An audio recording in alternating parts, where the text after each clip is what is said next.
Hello and welcome to episode 32 of Rabbit Hole Reviews. This is going to be a quick look at the Steyr AUG A3M1. This is the latest iteration AUG from Steyr. There have been a couple of improvements made to it. I will say that if you only have the budget for one 5.56 rifle, do not buy an AUG. And there's a couple of reasons for that. Not because it's not a reliable weapon and not because it's not accurate, but mainly because, well, for the cost that you're getting, you're going to give up a few features and you're going to give up some modularity that you would otherwise have an abundance of in, say, an M4 carbine. So let's get into it real quick. It's a 16.1 inch cold hammer forged chrome lined barrel. The barrel twists are either 1 in 7 or 1 in 9, depending on what you get. Some of the barrels are melanited, I believe, and some of them are chrome lined. I have a chrome lined. Both of mine are chromed. 1 in 7 twist. That's just what I prefer. It has the tulip style flash hider that can be removed, of course, and you can put whatever you want on there. It's, from what I understand, it's kind of a hassle to remove that. Chime in the comments if your experiences are different. I'm going to not suppress these, so I'm not really too worried about it. I'm keeping the standard flash hider on there. It is a little outdated. There are better flash hiders and compensators out there. So, but that can be done. It can be swapped out. It has an adjustable gas system. So it has a gas regulator right here. So if you want to run suppressed, it has settings for both, and you can shut it off for if you're running in adverse conditions. So that's nice. And it's also somewhat easy to maintain. It's all exposed. You can take it out, clean the gas regulator and the piston and all that. The bad part about that system, I will say, is that it's fully exposed. So to run this rifle, you pretty much have to have the pistol grip in the down position, because if you have it in the up position, you're going to be very close to the barrel and the gas regulator, and you're going to end up burning your hands, unless you have some pretty heavy gloves. So what I'd recommend is wear some at least light tactical gloves and use the forward grip, as I think they kind of intended it to be run. That way you're not going to burn your hand on either the barrel or the gas regulator. And it has that large cutlass style pistol grip, or trigger guard rather, that is very similar to an X95 in that way. So you can run heavier gloves and not have an issue pulling the trigger. Now the trigger itself is not particularly great. It's gritty, it's kind of vague, it's not particularly light. And that's to be expected because it's a bullpup and you've got a transfer bar, and this is a polymer trigger, polymer lower housing. It doesn't have that metallic feel like most conventional triggers have. In fact, a lot of this rifle is polymer, including the hammer and the trigger packs. There's lots of polymer parts in this rifle. Now, they work very well. They are reliable. Just keep that in mind, though. If you're expecting a metal hammer, you're going to be disappointed in this gun. Reliability has been excellent. Accuracy has been excellent. Surprisingly accurate, given the sloppy trigger. This is actually more accurate than my X95, which has a better trigger and better ergonomics. So moving back, you have the safety is definitely something that I don't recommend it. But that's when you buy an AUG, you're committing to having a cross bolt safety like a shotgun.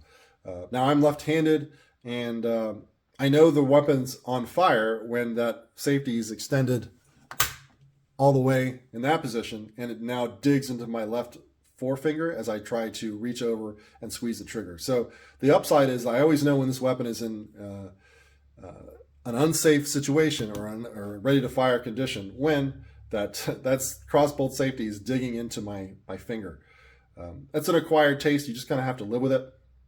Back here is the cross pin where you take down the upper from the lower.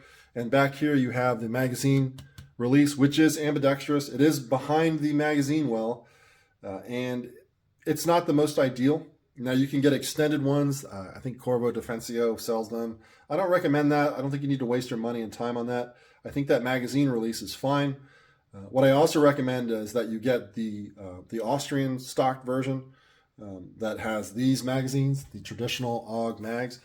I don't recommend going with the NATO stock version. You will see those for sale. Those cost, well, one, they cost more money than the regular stock, and you give up a couple features. You give up the magazine bolt hold open, and you also give up the magazine release. So that to me is a no-go. The cost of savings on using STANAG AR-15 magazines isn't worth it to me. These magazines, the traditional AUG mags, are roughly $20 to $25, and they are somewhat readily available. And they have 42 round magazine versions too you can buy. I just don't recommend the Steyr AUG stock. That's just my opinion. Now, this one is actually running MBUS Pro backup iron sights. I think the philosophy of use on that is that if I need to take that optic off to put it on another weapon, things like ACOGs are expensive, so I don't have dozens of them lying around. If I have to move that to another weapon and I don't have an optic to put back to replace it, at least I have iron sights, so I can still run the gun. In the future, this is probably going to be, well, it is going to be equipped with a QD mount and a T2 Aimpoint T2 micro.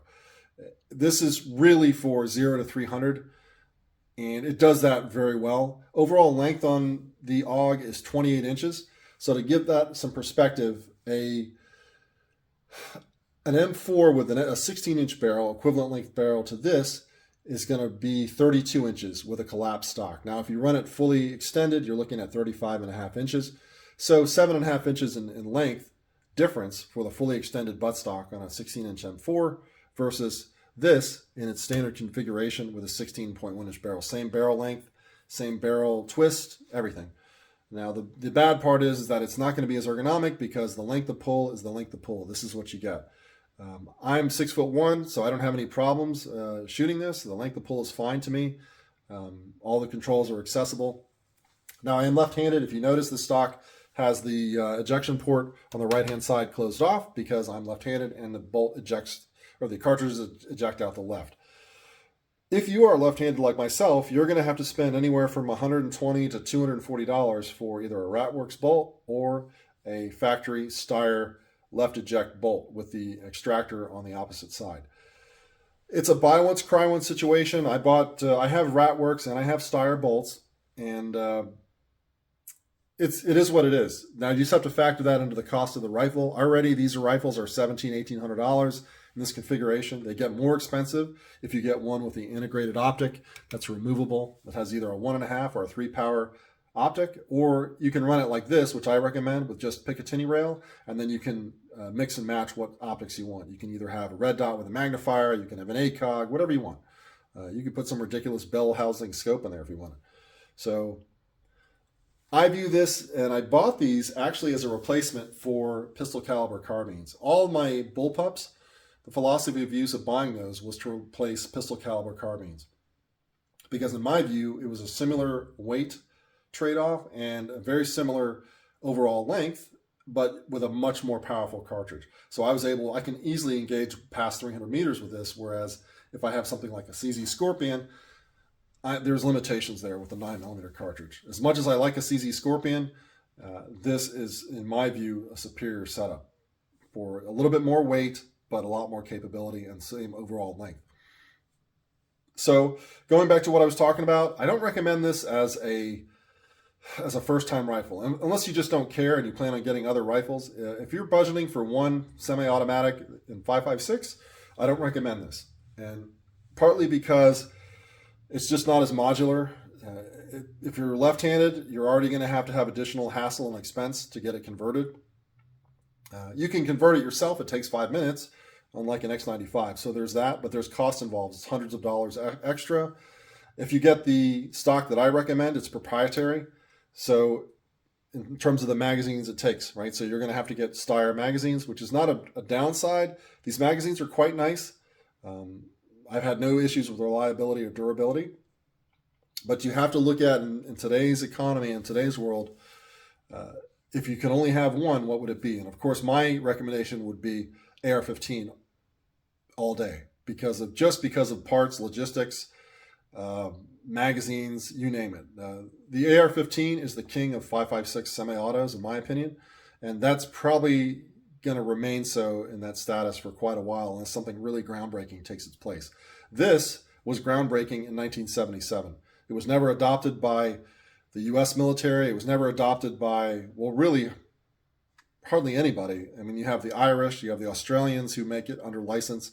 You have, of course, the Austrians, and then some smaller countries, but this was not a widely adopted rifle, even to this day.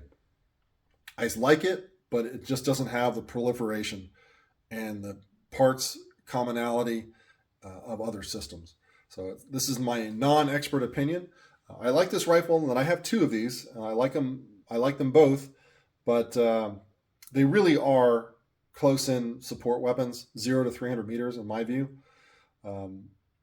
There is one advantage that this has over, say, an M4, is that it has a quick detachable barrel. So you can swap this out for whatever you want. You can SBR this even if you wanted and get a shorter than 16-inch barrel if that was your thing. You could get it out to here, or you can go all the way up to 20-inch barrels with a bipod.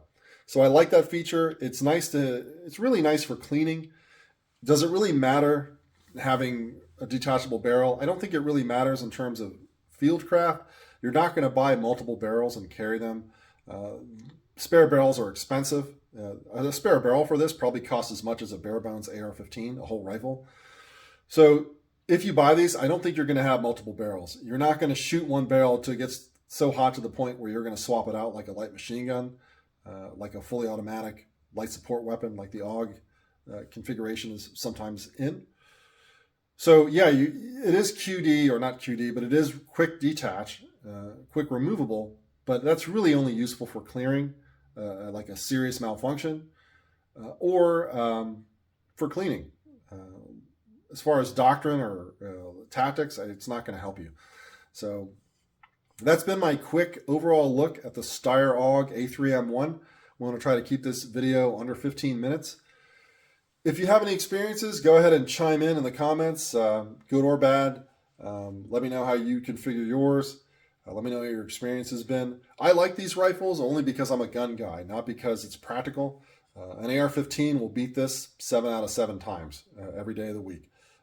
Just in terms of equivalent accuracy, modularity, parts resupply, it beats it in every way. But in 1977, this was groundbreaking. I still think the design is very good looking today. They've made some improvements. They've tried to add some Picatinny rail and make it a little more user-friendly. But understand that this design has limitations just because of the nature of how it was designed and how it's constructed. There's only so many things you can do. There's an extended rail that you can buy to do different things for lights and stuff like that. But I think this rifle has reached the end of its evolutionary line, where the M16 AR-15 at that time was just getting started, and and I don't think the AR-15 is done. I think we've got more developments coming because, well, the upper, right? You can swap the upper out and do all kinds of different things, whether it be DI, piston, God knows what they're going to have in the future that are going to be direct replacement uppers for M4s or M16s. So that's been my somewhat abbreviated view and review of the Steyr AUG A3M1. And this is episode 32 of Rabbit Hole Reviews.